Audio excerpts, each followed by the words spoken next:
nevertheless, for me, I diversify from what you expect to see. What the hell is that?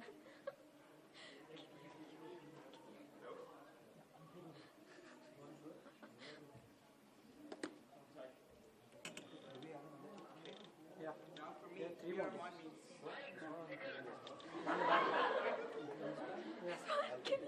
Tell him to stop screaming. No, it's almost over. It's over, sure.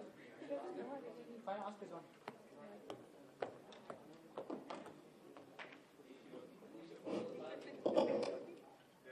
Judy, do me a favor. Give me water. I'm down. Yeah. Ask Suresh please. Hello, one. Call Sharath and ask him to get me out for a smoke anyway. Hello, one and all. Lone stars or social butterflies. Now to you, these may be one and all the same, but I'm hoping that by the end of the speech, you will see that there's a world of difference to these two concepts. Now, firstly, I would like to extend a warm hand to the rest of my contemporaries and the TEDx team, but I would also like to add that unlike them, I do not adhere to the ideal of we are one, which is kind of ironic since that's the team we're basing ourselves on. But nevertheless, in my speech, I hope to talk about the significance of the individual in global society. So first we must ask ourselves, what does society do to the individual? In all truthfulness, does society promote the growth of the individual, or does it suppress our tendencies to go up and beyond? We must also ask ourselves, has society as a whole changed the course of history, or has it in fact been the actions of a few singular soul individuals which have amended the course of history? Now, to consider what the impact of society on the individual, we must consider conformism. Now, conformism is an intricate part of the human species as a whole. It allows us to function to a state of normality. It allows us to be normal, not only be normal, but allows us to be a part of society, to interact with people.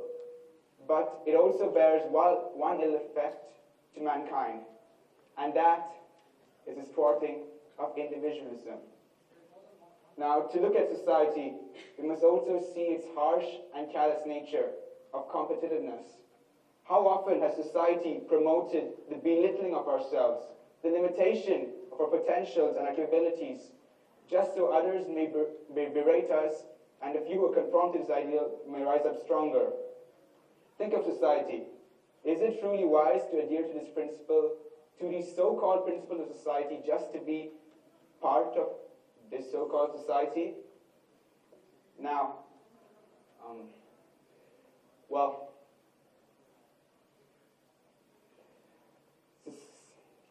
society itself is a violent cacophony of individuals all messed up into this one giant bundle.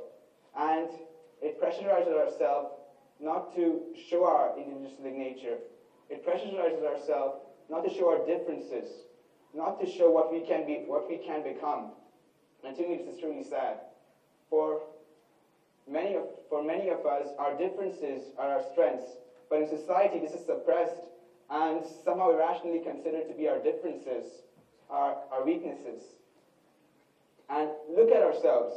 Look at the various multitude of cultures here today, of our differences in skin color, black, brown, or white, blonde hair, black hair, or my hair. They all serve the same purpose to tell us of how far humanity has adapted, of how humanity has relentlessly bared against what nature has thrown against it and has risen up beyond and forward. Look at ourselves, what you achieved. This theater itself is significant of what humanity has achieved. Our differences. If you look at the theater itself, and if you look at history, It was the work of a Gothic engineer and architect who allowed us to be in this hall today. It was his individualistic nature which allows us to be here today.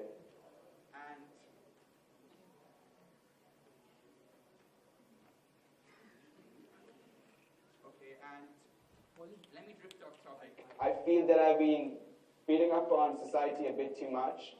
So let us focus on the individualistic principles of society. Let us focus on a few individuals who have contributed so much to society. And for that, I look at my dear friend Mahatma Gandhi. He was a pinnacle of India. He strived to put forward his ideals and give us liberty. He liberated India from its captors and allowed us to bask in the glory of which India subsides in today. But to this we must ask a pressing question. What of the people before Gandhi? What about the masses of India, the Indian populace who lived before Gandhi? Why didn't they strike back? Ask yourselves this. Why didn't they strike back? And the answer to this is actually quite simple. No one stood against their captors simply because no one else would.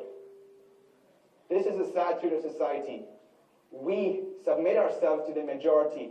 We submit ourselves to doing what the majority deems acceptable, so that if a large majority adheres to one principle, the rest of us will not follow suit. And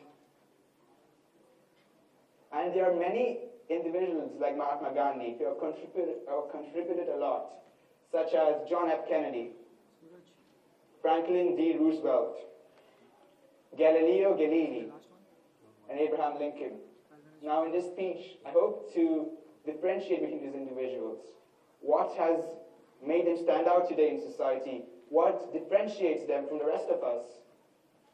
And to look at this, I look at the pinnacle of a man, a great man who is still a prodigious part of American society today, whose contributions to American foreign policy and his handling of international situations and crises such as the Cuban Missile Crisis are still renowned in history today.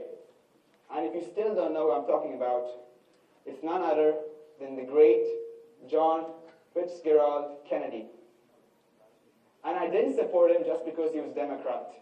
Well, might I say that I've been supporting the Democratic Party ever since I found out who they were.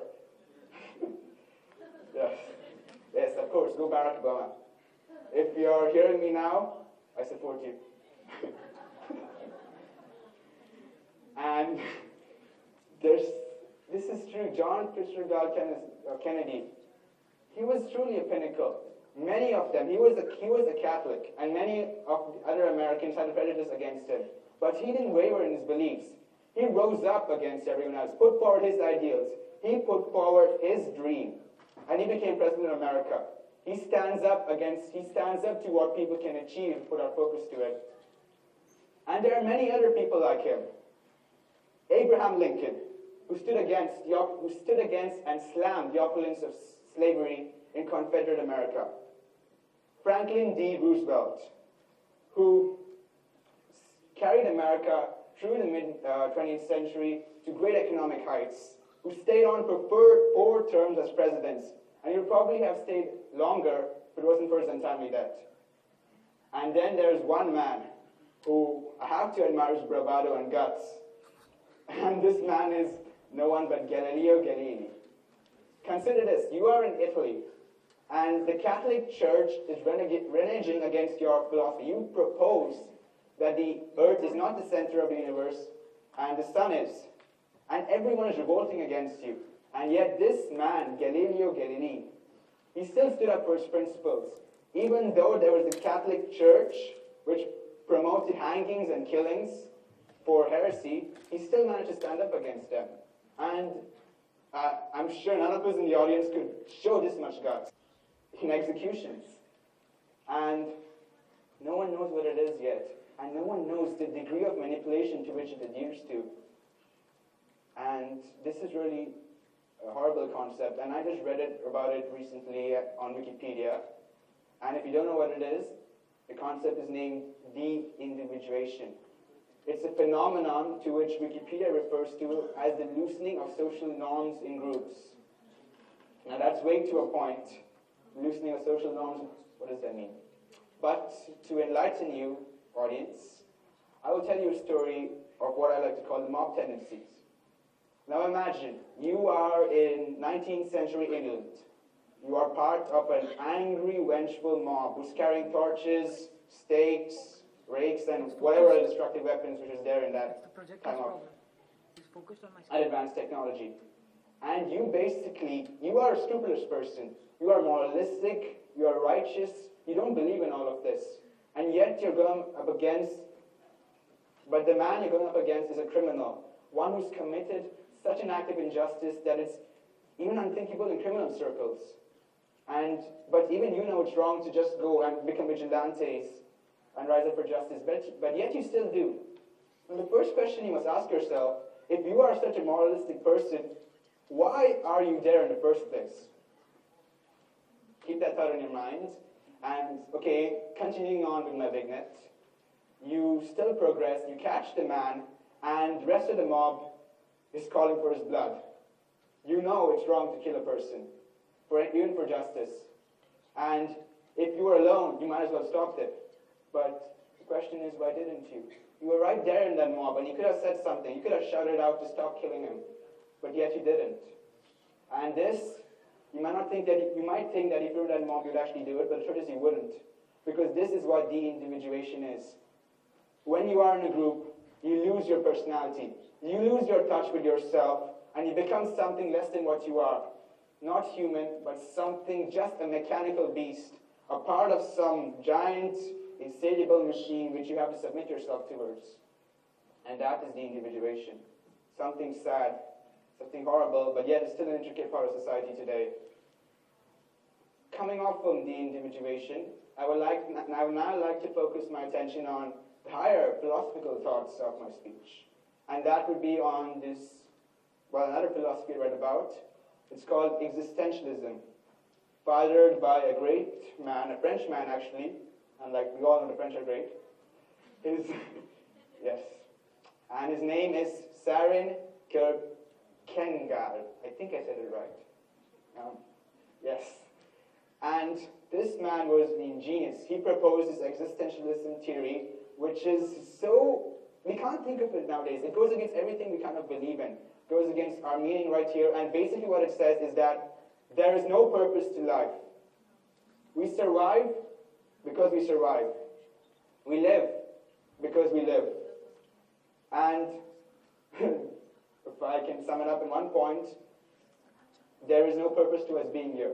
If the earth was attacked, if the meteor collided with the earth right now and we all just died in one colossal ash explosion, nothing would come of it.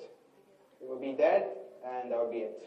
That's what existentialism calls for, but to that point you pretty much need to negate the theory. But the thing about existentialism is that it embodiments free will. It embodiments that we as people can achieve all that we can if we put a dedication towards something. It basically says that as people, we can put our minds to anything. We can put our decisions to alter the very framework of the world if we have to. And this is really something to me. Free will is something I always believed in. I don't believe in destiny. I can tell you that.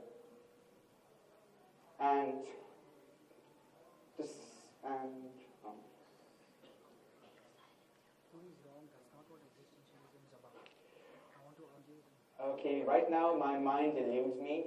I had a lot more I could talk to the audience about, but I feel like some of you are drifting off. Hello back there. Hi. Okay, yes. So I leave you with this, my friends, that if we are true to ourselves and we don't resign ourselves to conformism, we can truly be a lot more. We can contribute more to society if we believe in ourselves as people. If we do not consign ourselves to conformism and be true men, great men and women, who do whatever they believe in their hearts, them as people, and not fall to whatever idiosyncrasies others ask of them.